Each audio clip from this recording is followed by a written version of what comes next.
Casting Hartford, 4 centuries of global flows and the transformation of American City.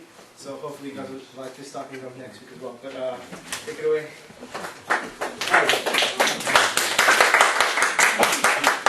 Thank you, Lorenzo. So today we're talking about Japan in Crisis is the title of today's talk. I'm sure that everybody here is at least somewhat familiar with what happened on March 11th of this year, starting at 2:46 p.m. A massive earthquake followed by a tsunami of truly historic and even apocalyptic proportion. And what we're going to be talking about today is what's been going on since then in various facets of this. A little bit about why Mia and I are here doing this. Mia was actually the recipient of a Tanaka Research Fund grant this past summer to go to Japan and look into the way that NGOs are cooperating or not cooperating in the relief effort going on in this northeastern part of Japan that was so heavily damaged. For my part, although it wasn't really a project per se, I had personal connections to the area that was hardest hit, the so-called Tohoku region, northeastern part of the country. I had friends who were personally and very deeply affected by this in terms of losing loved ones and friends, loved ones, family members. And so I wanted to go up and take part in some of the volunteer relief work efforts going on in the area. After March 11th, the immediate aftermath, the images of the tsunami were everywhere. Whether you were watching the major network news, whether you were surfing the internet, it was in many ways very hard to avoid these truly apocalyptic scenes. And we saw mostly footage of the tsunami rolling over vast tracts of farmland, rolling through cities, destroying buildings, really destroying everything in its path. Since then, however, the disaster has all but disappeared from the American news cycle.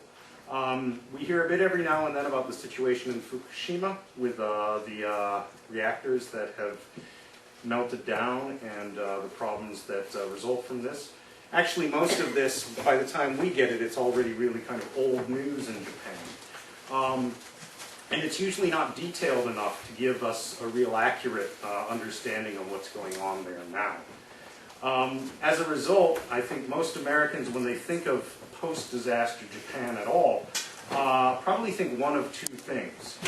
Either A, they were built by now, and everything must be fine, or B, the whole Japanese archipelago is now a nuclear wasteland. I've encountered both views since returning from Japan this past summer in conversations with people. Neither is accurate, of course. Both assume that, for better or worse, somehow the disaster is finished.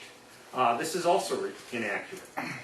Whether it's the situation that arose with the meltdowns at the Fukushima Daiichi nuclear facility, or the situation further to the northeast of there, in these coastal communities that were so devastated by the tsunami, the disaster in many ways goes on even to this day, even in the midst of signs of recovery. I guess if you want to put more of a positive spin on that, you could say that there are signs of recovery within the ongoing disaster. I'll leave that up to you guys to decide which way you want to do it, maybe by the end of today's talk. So today we're here to update you a bit on what has and hasn't been done in terms of aid and recovery, where things stand now. First, real quick, let's take a look at the geography. Oop, why did that not advance to the slide? Well, there we go. This is... Yeah, do you want both sides or that's... Everyone see that? Yeah. I can see. This is the epicenter of the quake, right here. This is the whole archipelago. So Tokyo on this map is sort of smothered by the copyright information.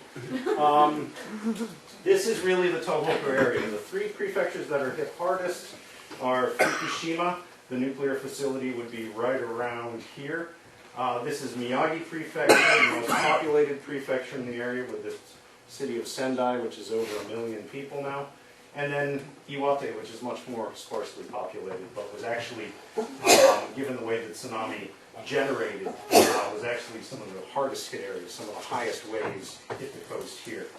I was doing work in Ishinomaki, which is right on this sort of, as the land juts out here, it's a port city of about 160,000 at the time anyway, right in here.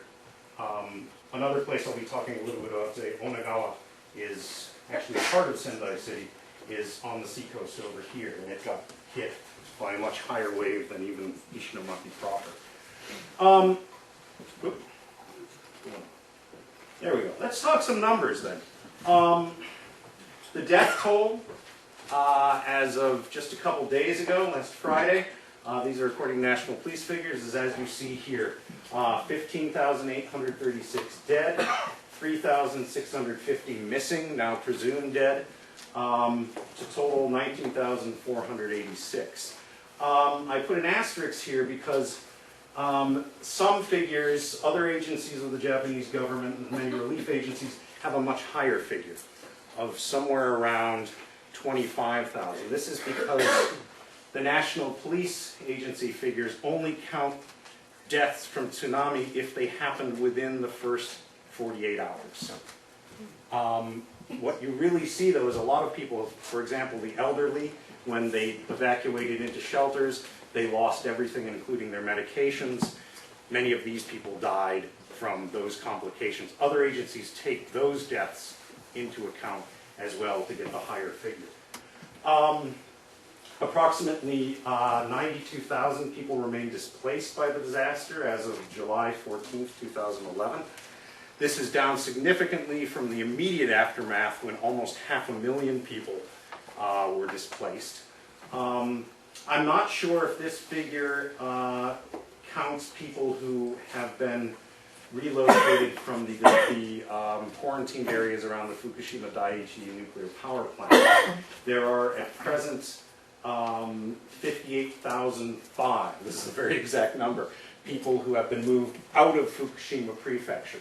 Or as of October 10th anyway, they've been moved out, and those folks become significant later on in the talk. Estimate of number of temporary housing units needed to house the displaced in these three hardest hit prefectures of Iwate, Miyagi, and Fukushima is 52,200 units. As of July 28th, you can see here only roughly 35,000 of these had either been planned or even were completed or planned, so it's only 67%. So this is one way in which the recovery really isn't going as smoothly as it could. And I'll talk a little bit more about the problems with these temporary housing facilities later on. Unemployment is another huge problem. This number, actually, I'm surprised by how low it is, given the devastation in some of these coastal communities. Wiped out not only homes and families, but of course also businesses. Property damage, more numbers here. A little bit over 91,000 buildings completely destroyed, and another 40,454 partially destroyed. To take this image here, this is actually from the city of Ishinomaki, very close to one of my friend's homes there. It's just a little bit away from his neighborhood. What do you see in the foreground here, this rubble? This is, of course, completely destroyed. This building is partially destroyed. It's destroyed beyond repair. It will eventually have to be torn down. Even so, and I'll talk more about this later too, there are people living in some of these buildings because they have no place else to go or feel they have no place else to go. Then we have partially damaged buildings that can be rebuilt and fit for human habitation or use, the much higher number. Debris. We saw this in some of the immediate images after the tsunami. We saw these cities just choked with debris. The only thing that seemed to be open was roads, and actually what it was in many cases was the Japanese self-defense force, the Japanese military came in, and the first thing they did was try to make the roads accessible. In other cases, it was actually the tsunami itself, as it pulled back. If the road was running, away from the coast, straight away, the tsunami itself cleared the road. It just washed, the road acted like a channel, and the water washed everything out to sea along that road. But there was a lot of debris. This is in metric tons. These are hard numbers to get your head around. But this is what we see. Miyagi being the most developed of these prefectures. Over 50, almost 16 million metric tons of debris have to be dealt with. In the city of Ishinomaki alone, which counts for almost half of Miyagi's total, this 6,163,000